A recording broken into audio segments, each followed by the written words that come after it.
Today, we're diving into the highly anticipated Diablo 4 expansion, Vessel of Hatred. My name is David, and you're watching Game Pulse.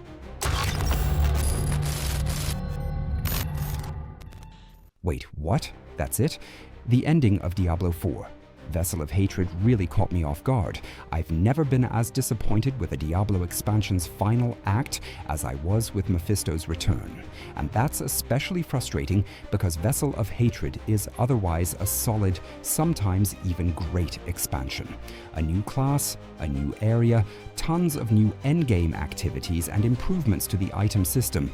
All of that and more is packed into this €40 package. But then to deliver an ending like that? Nope, Blizzard, that's just too weak for me. Why and for whom this expansion might still be worth it, I'll explain right now.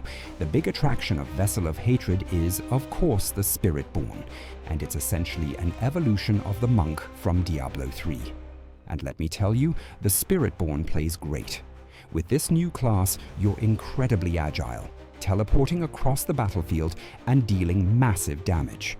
The class revolves around 4 spirits: Gorilla, Centipede, Eagle, and Jaguar, each representing a different playstyle and elemental damage. You can freely mix their abilities in the talent tree, creating fun combos and powerful effects. During testing, poison and lightning damage proved to be the most effective builds. The defensive abilities of the Gorilla are comparatively weak, while the Jaguar allows you to stack the new Ferocity attribute, letting you deal many hits in a short time. And here's something cool. The strong ultimates can be fired multiple times in quick succession with the right talent and item combinations, which adds to the spectacle on screen. And wow, the action in Diablo 4 is still as explosive as ever. Not just graphically, but the combat still feels hefty, with enemies dying in droves and certain builds just mowing down the battlefield. There's still a bit of challenge though. A new difficulty system has been introduced, and reaching the highest world tier is now much tougher, though you no longer have to clear story dungeons to get there.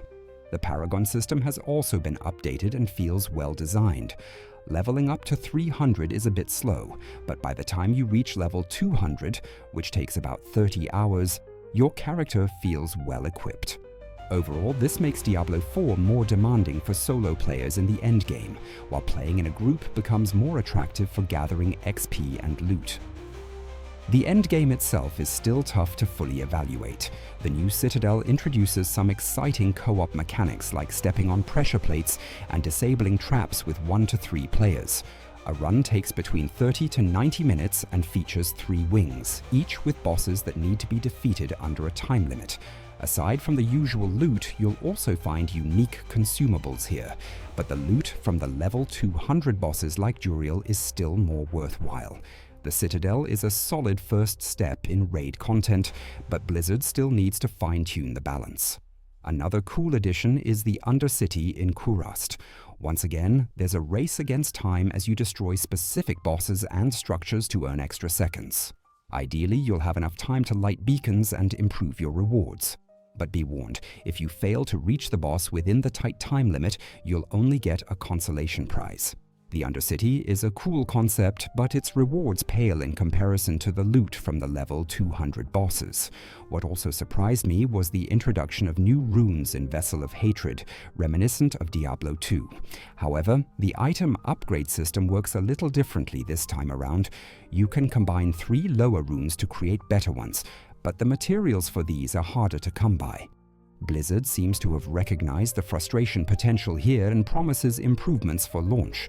You can now place up to 2 rune words on items, each consisting of 2 parts. Like many of the new item enchantments, these rune words trigger powerful effects under certain conditions, even for ultimates. It's a welcome addition to character builds, but not a game changer like in Diablo 2. Still, they'll likely be a hot commodity for player trading. The new mercenaries also deserve a mention. They have their own hideout that gradually fills up with 4 AI helpers and a new merchant. The recruitment quests are well voiced and beautifully presented with great cutscenes. These mercenaries aren't just faceless assistants, they're real characters. You'll develop a bond with them as you fill out their small talent trees and earn rewards for bringing them into battle. In combat, they're a nice addition, but they're never game-changing. You can't give them commands or equip extra gear, which feels like a missed opportunity. Lastly, let's talk about Season 6, which launches alongside the expansion. This time, you're tasked with defeating Realm Walkers, who carry a portal on their backs. Behind them, you'll find hastily put together mini-dungeons with rewards that won't impress most endgame players. The season's story also felt lackluster in the test version compared to previous seasons. Whether there will be more content in the live game remains to be seen.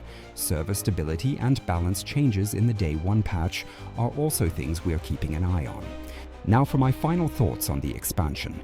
Vessel of Hatred adds a fantastic new class to Diablo 4, has some great story moments, and is overall very well produced. But the ending is a letdown. The final third of the campaign feels stretched, and the story ends with a massive cliffhanger. Players hoping for resolution will be left disappointed. Blizzard has already confirmed more expansions, but this ending makes it feel like they forgot to include the second part of the story. By the way, the gameplay in the background comes from GameSpot. The link to the original video is in the description. That was my first impression of Diablo 4, Vessel of Hatred. If you enjoyed the video, feel free to give it a thumbs up and subscribe to GamePulse for more gaming updates and reviews. Thanks for watching, and until next time, my name is David and you've been watching GamePulse.